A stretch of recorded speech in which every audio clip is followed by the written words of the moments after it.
We're here at the Beneath the Streets tour. So we're at the underground lobby, I guess you would call it. Would either of you be over 60 for the senior rate?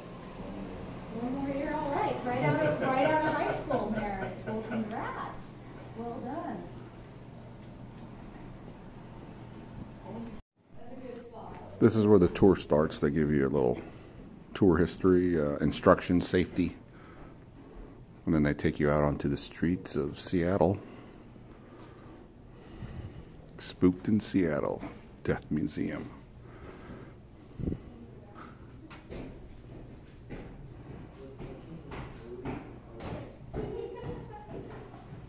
Just waiting, we got another 30 minutes before the tour starts. 10 feet high, and it'll go from 6th Avenue all the way down to 1st Avenue. Then we'll go to the south side here and build another wall on this side, 10 feet high. You can view my death mask on the way out.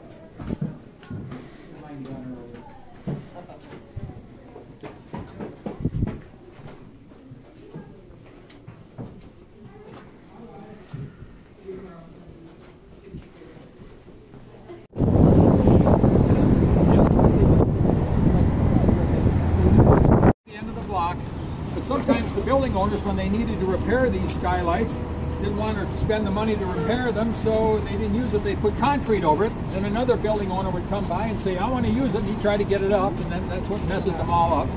Some people just bought new ones, like up ahead. These were put in 1918. The original 1892 were taken out. The new building owner wanted to use it, he put those in. We're going to go past the little strip down here where that Skylights board is. This was put in 1970. So the skylights were either square or round. Now these buildings weren't here. They were wooden buildings at the time, but people lived here. Imagine, remember I said it worked 24 hours a day? Trying to sleep with a sawmill going 24 hours a day.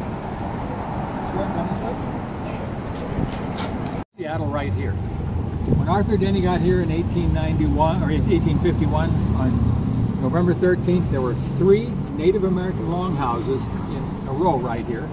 Each longhouse housed between 5 to 6 families, and these were the Duwamish people. There were 2 tribes here at that time, the Suquamish and the Duwamish, and both tribes shared the same chief. They had the same chief, and his name was Seattle. And this is a bust of what Seattle looked like. It was taken from a photograph, the only known picture of Chief Seattle, which was taken across the street originally where that...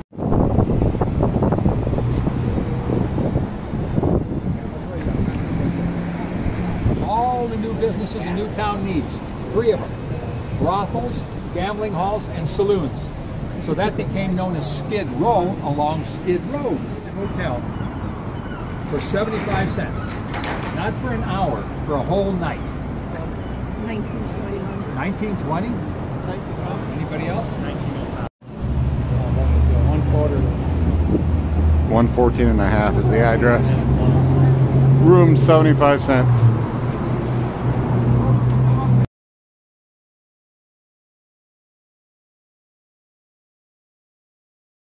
Bar and furnishings from 1892 and before the gold rush. And next to the central, you can see there's a green awning coming down. When I moved here in 1995, when I retired, that was called Larry's Green Front. I was a musician. Folks, we're going to be down underneath those same skylights. You'll be able to see what it's like to be underneath looking up.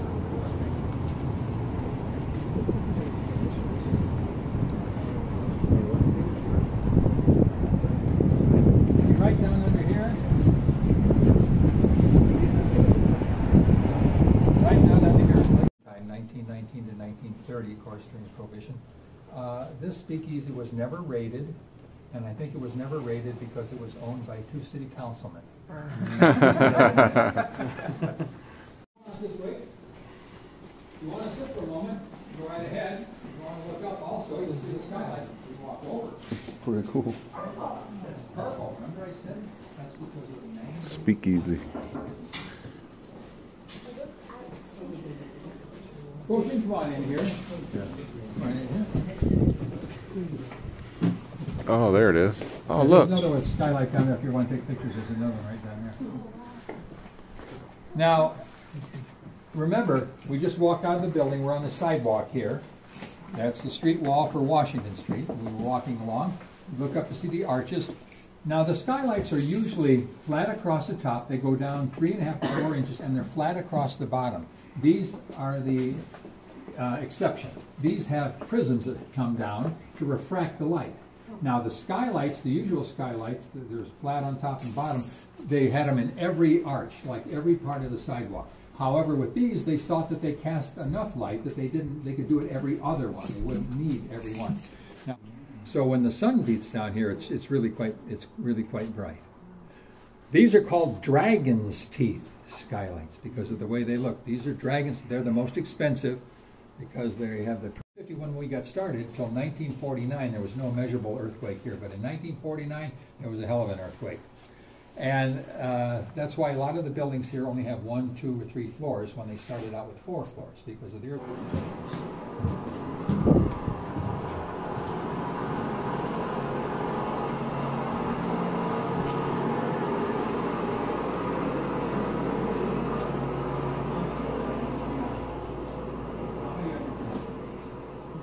This is the Comedy Underground Club. Now, on that little stage up here, a lot of people have appeared there as far back as, remember Phyllis Diller? She was on that stage. So is Roseanne. So is Jerry Seinfeld's room has been used since 1890. It opened in 1890, the year after the fire. They completed this. And since 1890.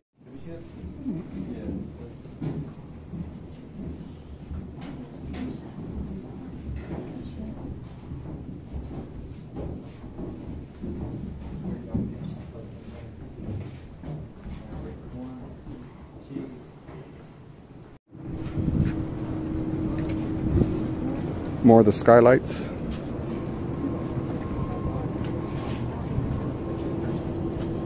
Come on this way, folks. Can you see this display over here? Come on over here. Remember I talked about that 8-acre island everybody wanted to live on? That's this island right here. That's the island I was talking about. Here are those 3 longhouses. Remember where Chief Seattle's statue is here? Now look, there was water here. See? So when they filled in, here's where the mill was. The sawmill was right here.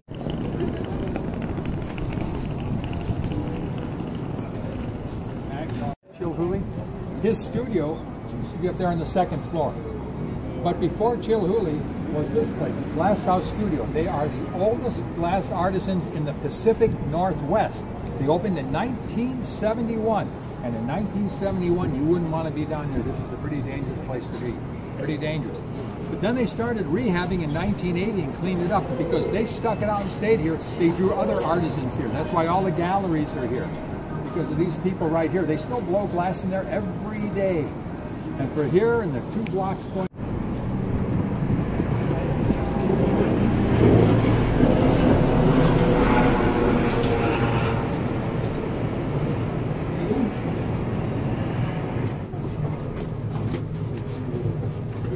First little bay right here. First little bay right in here. Watch your head when you come down. This I put a new out there, but watch your head.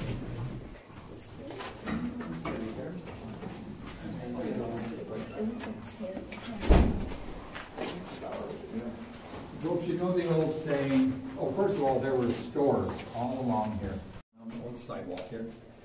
You've heard the saying, right place at the right time. Well, this photograph down here, stand right here, is an example of the right place at the right time. This is the Seattle fire starting. Wow. So he had his camera just at the beginning of the fire. I know what he was going to take pictures of. But you see the smoke is going straight up. The wind was changing. It had been coming from the south, which is that way, towards us, which is north in the picture. But now the wind's going to be blowing from where we are south, and so the smoke is now straight up. It's in between. So the majority of big parts of Seattle is on the other side of that smoke. Notice the attitude of the people here. Yeah. Now here, you can see the sluicing going on here. See the big water cannons? How they did this? Okay. And also over here, again. Imagine this going on for 44 years. So depending on where you live, send out people who would estimate give people money for their home, to move their home, or money to rebuild, or to help them out. Well, here is the same time as the very first picture with the wagon and horses going up the hill. This is 1867, and this is 13 years later, 1880. Harbor Island.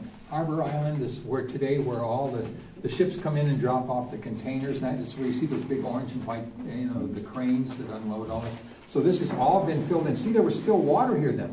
They hadn't filled this in yet. And this is during low tide. So during high tide, it really filled in. So it hasn't been too long yet. They were filling all this stuff in. Now, this 4 acres right here was purchased by a company in Chicago. We were buying everything that they made to sell to people going up to the Klondike Gold Rush and everything. They wanted a Western distribution, so they came out here and bought this and built a big building here, 12 stories high, takes up almost 2 city blocks, and it was the largest square footage offices in Seattle at the time, and the company's called Sears Roebuck. Yeah, maybe you've heard of it, but maybe after a while. This thing. I hope I didn't inconvenience anybody, but I really like what I do, and I want everybody to understand how things happen and how we got this way. And if you want to know how to get somewhere, a bus to take, a place to eat, I can help you with that.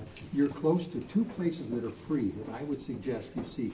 When you leave here, just right across the street, half a block down, is a 20-foot waterfall. It's beautiful. It's called Waterfall Park, given to us by a company that started here in 1880 that delivered telegrams called Seattle Messenger Company, 2 guys. Then when the gold rush started, all the trains and ships were bringing in all these supplies and everything. They needed somebody to go and collect them and bring them down to First Avenue. And they changed the name. It became known as United Parcel Service. So they gave that's right across the street there. They've moved now into their headquarters to Atlanta. The other place is there's the Klondike Gold Rush Museum just a block and a half down. So I can show you when we get up here how to do that. So if you want to look at anything here,